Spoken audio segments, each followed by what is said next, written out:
In this scenario, we are in the meat department in one of the coolers, and there's an 82-pound meat box that needs to be moved. We don't have much room to work with, which is often the case in real life. Luckily, with the power lift technique, we don't need much room to complete the task safely and quickly.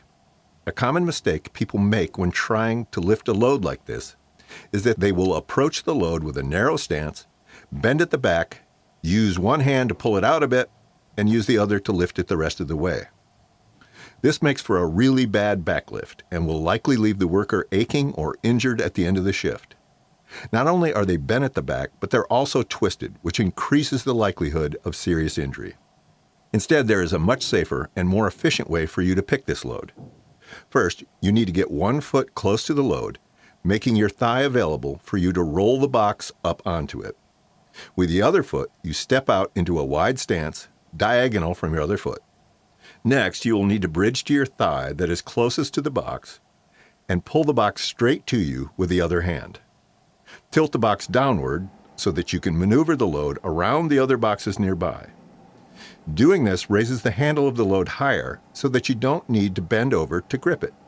Now that you have gripped the load, pull it to your thigh so that it sits there long ways. From this position, you will be able to switch thighs to best fit the environment you are maneuvering in.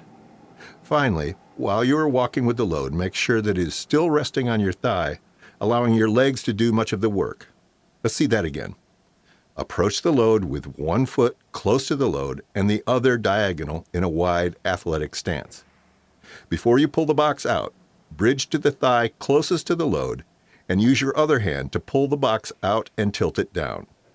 With the hand that was bridging, grasp the load by the handle and pull it straight to your thigh so that it sits there long ways. To put the load back, you will need to do the same technique just in reverse. The biggest takeaway from this is when the load is resting on your thighs, you aren't forced to hold the weight of your upper body and the load with your back. Always remember to keep it on your legs and keep it off your back.